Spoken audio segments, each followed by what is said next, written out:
Bonjour, j'ai un message à ceux qui commandent les armées de la République. Je suis un ancien militaire, un citoyen français lambda, particulièrement révolté. Pas un révolutionnaire, pas un agitateur, juste un citoyen qui en a trop vu, trop compris et qui refuse de se taire. J'ai donné 22 années au service de ce pays, arborant avec fierté ce beau drapeau français sur l'épaule, avec honneur, sur différents théâtres d'opération, au service de la nation, du peuple et de la paix, comme bien d'autres de mes camarades. Je connais la discipline, je connais le devoir, et je connais aussi le silence. Mais aujourd'hui, mon cœur saigne de voir mon pays se déliter dans un silence absolu, et l'heure est grave. À quelques jours du traditionnel hommage aux armées à l'occasion de notre fête nationale, en tant que simple citoyen, je m'adresse à vous, mes frères d'armes, officiers généraux, chefs d'état-major, responsables militaires, vous qui commandez les armées de la République, à ceux qui ont encore entre leurs mains l'honneur de la France, à ceux dont le silence aujourd'hui engage bien plus que leur carrière. Qu'attendez-vous pour honorer pleinement le serment que vous avez prêté, pas à un homme, pas à un gouvernement, mais à la France? Car ce qui se passe n'est plus un simple désaccord politique, c'est une infamie, une trahison, une déchéance accélérée de tout ce qui faisait la grandeur de notre nation. Une constitution foulée aux pieds, un pays vendu à la découpe, les fleurons industriels bradés, les terres agricoles rachetées à l'étranger, les brevets technologiques cédés à vil prix, la famille démembrée, les opposants muselés voire éliminés, notre souveraineté monétaire, énergétique, alimentaire et même militaire anéantie, une immigration invasive hors de contrôle, sans parler de l'insécurité grandissante, insupportable, qui oblige nos femmes et nos filles à vivre dans la peur de sortir. La liste est sans fin, et vous ne pouvez évidemment pas l'ignorer. Et pendant que les Français s'appauvrissent, une pseudo-élite indécente et médiocre s'enrichit sans limite qui nous fait honte en offrant un spectacle pitoyable au monde entier. Entre inflation artificielle, matraquage fiscal et disparition des services publics, le peuple est sacrifié, méthodiquement, cyniquement et avec mépris. Nos entreprises s'effondrent, nos jeunes partent, nos anciens survivent et nos familles trinquent. Et pendant ce temps, une technocratie européenne non élue dicte nos lois, nous a dépouillés de notre souveraineté et procède méthodiquement à la suppression de nos libertés individuelles et collectives. Tout ceci au mépris du bon sens, de l'identité, de l'humain et de la réalité dont ils n'ont que faire, mais pire, avec la complicité de ceux qui ont été élus pour défendre l'intérêt général avant les intérêts partisans et qui trahissent le socle éthique de leur mandat. Intégrité, transparence, courage civique, loyauté à la Constitution et indépendance. Et vous voyez tout cela, vous le savez, mais vous vous taisez. Et ce silence devient chaque jour plus insupportable. Je ne comprends plus votre silence, un silence assourdissant dans un vacarme de mensonges, de trahisons et de douleurs. La machine technocratique sans visage ni légitimité démocratique épuise les peuples et les maltraite. Ce peuple est désabusé et dans sa grande majorité démoralisé, sans perspective d'avenir. Et vous, les officiers généraux, les chefs de cette glorieuse armée en son temps qui n'est devenue que l'ombre d'elle-même, vous regardez, impassibles.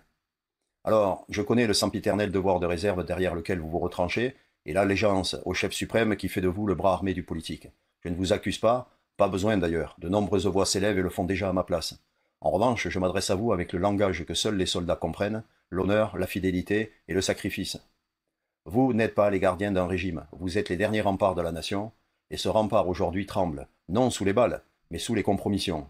Mais dois-je vous rappeler que vous êtes les héritiers d'une lignée de serviteurs de la patrie, pas d'un régime, pas d'un parti, et encore moins d'un homme, fût-il président. Vous êtes les héritiers d'un idéal, celui de protéger le peuple français sur son sol contre toute menace, y compris interne. Votre serment ne vous lie pas à des hommes et a fortiori à un homme, mais à une nation tout entière. Et quand le pouvoir devient déshonneur, la discipline devient trahison. Vous avez le droit de refuser toutes ces violations de nos droits et de notre Constitution qui sont les fondements de notre nation. Mieux, vous avez le devoir de vous lever, non pour prendre le pouvoir, mais pour refuser l'infamie. Vous avez le devoir de protéger le peuple quand les institutions ne le font plus. Vous avez le devoir de dire non sans bruit, mais avec la droiture du soldat libre, et de redonner au peuple sa dignité, sa sécurité et sa souveraineté. Je vous le dis, le pays n'attend qu'une chose, que des hommes debout rappellent ce qu'est la vraie grandeur. Et si vous le faites, je vous le garantis, vous ne marcherez pas seul. Nous sommes des milliers prêts à vous suivre, dans le calme, la légitimité et la lumière. Pas pour renverser, mais pour reconstruire et remettre la République debout. L'histoire jugera, elle juge toujours, d'ailleurs elle juge déjà, elle vous regarde.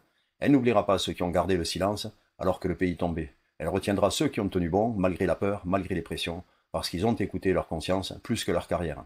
À 67 ans, fils d'immigrés espagnols et né sur la terre de France, mon engagement militaire est officiellement terminé. Et mon devoir de citoyen, de père et de grand-père ne l'est jamais. En tant que patriote sans drapeau politique, je vous le dis, ce pays que j'aime tant et que je ne quitterai jamais a encore besoin de soldats jeunes ou moins jeunes, pas seulement armés, mais éveillés qui n'acceptent pas et qui n'accepteront jamais de se soumettre à cette abjection. Nous avons un pays formidable, riche à foison de savoir-faire, de culture, de patrimoine et d'histoire. Ce n'est pas la première fois que nous sommes confrontés à une période sombre où tout semble perdu, mais nos aïeux ont redressé la tête à chaque fois. N'ayons pas peur, n'ayez pas peur, suivons leur exemple. Le peuple souffre, la République s'éteint, mais vous, vous êtes encore debout.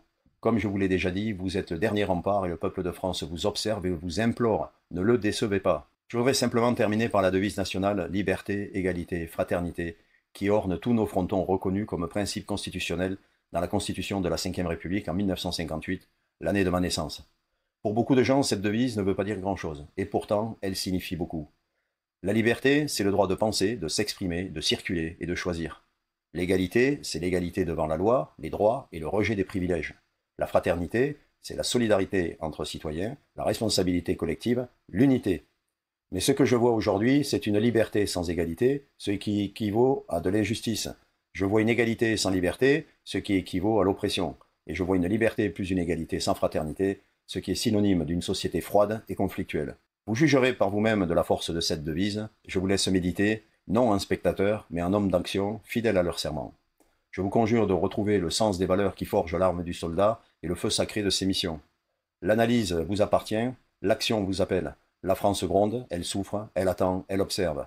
Il n'est pas trop tard, mais chaque jour de silence alourdit le jugement que rendront l'histoire et le peuple de France. Restez fidèle à votre engagement et que chacun de vos actes rappelle la noblesse de l'uniforme que vous incarnez. Dans quelques jours, quand vous passerez devant le pouvoir, demandez-vous si c'est bien la République que vous saluez. Je vous adresse tout mon respect, mais avec exigence, et en mémoire de ce que signifie servir.